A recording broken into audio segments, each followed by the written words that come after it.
வணக்கம். உங்கள் விக்கிராஜ்.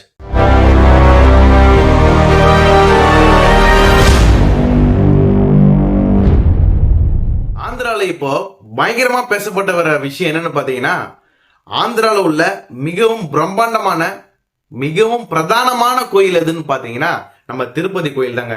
அந்த திருப்பதி கோயில்ல இப்போ 100 கோடி ரூபாய் கொள்ள போயிருக்காங்க. இது பயங்கரமா பேசிட்டு இருக்காங்க. யாருப்பா அந்த 100 கோடி ரூபாவை திருநது அப்படின்ற மாதிரி தான் பிளாஷாவே போயிட்டு இருக்கு இந்த நியூஸ். ஆனா ஆந்திரான்னு சொல்ல போனாலே 2 கட்சி ரொம்பவும் பெரும்பான்மையான கட்சியாவே இருக்கு. ஒய்எஸ்ஆர் காங்கிரஸ் மற்றும் தெலுங்கு தேச கட்சி. ஒய்எஸ்ஆர் காங்கிரஸ் பத்தி தெரியும், முன்னாள் சிஎம் ஜெகன்மோகன் ரெட்டி அவருக்கும் இதுல உடந்தையா இருக்காரு அப்படின்ற மாதிரி தான் பேசிட்டு இருக்காங்க. அதாவது குறிப்பா சொல்ல போனா நம்ம சந்திரபாபு நாயுடு இருக்காங்க பாத்தீங்களா, இப்ப ஆட்சி செஞ்சிட்டு இருக்காருல ஆந்திரால தெலுங்கு தேச பார்ட்டி, அவருக்கும் ஜெகன்மோகன் ரெட்டிக்கும் பயங்கரமா சில குழப்பங்களாவே போயிட்டு இருக்கு ஆந்திரா முழுக்க. அது இருக்கிற சூழ்நிலையில இப்போ 100 கோடி ரூபாய் ஆந்திரால உள்ள திருப்பதி கோயில்ல உண்டியல இருந்து திருடி இருக்காங்க. அது யாருன்னு பார்க்க போனா சிசிடிவி கேமராலயும் தலைவர் சிக்கி இருக்காரு. சிக்கினதோ இல்லாம அவரை பத்தி கொஞ்சம் ஹைலைட்டான நியூஸே வந்துட்டு இருக்கு. யாருன்னு சொல்ல போனா பானு பிரகாஷ் என்றவர் பாஜகவோட மூத்த தலைவரா இருக்காரு. அவர் கோவில்ல உள்ள தேவஸ்தானத்தினராக இருக்காரு.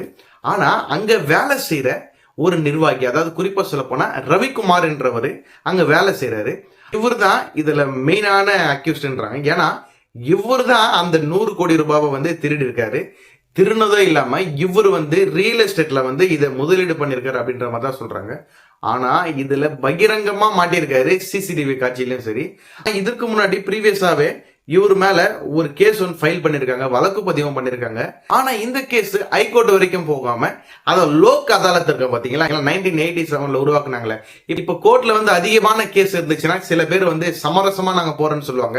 அதாவது குறிப்பா சொல்ல போனா இது மக்கள் நீதிமன்றம், மக்களுக்காக உருவாக்கப்பட்டது 1987ல. அதுவும் இல்லாம இந்திய அரசால உருவாக்கப்பட்டது. ஏதாவது நாங்க சமரசமா போகணும்னு பாத்தீங்களா கோர்ட்டுக்கிட்ட நீங்க கேட்டீங்கன்னா லோக் அதாலத்துக்கு ஒதுக்கீடு செய்வாங்க. அங்க இருந்து இவங்க சமரசமா போய் இதை கம்ப்ளீட் பண்ணிருக்காங்க. அதாவது ஏற்கனவே இவர் திருடி இருக்காரு ரவிக்குமார், அவர் மேல வழக்கு பதிவும் பண்ணியிருக்காங்க. அங்கிருந்து சமரசமாவும் போயிருக்காங்க. சமரசமா போனது இல்லாம 50% தான் அவர் திரும்பவும் கோயில்கிட்ட கொடுத்திருக்காரு. மீதி இருக்கிற 50% என்ன பண்ணிருக்காங்க பாத்தீங்கன்னா அங்க இருக்கிற நிர்வாகிகளை பிரிச்சு எடுத்துட்டு இருக்காங்க.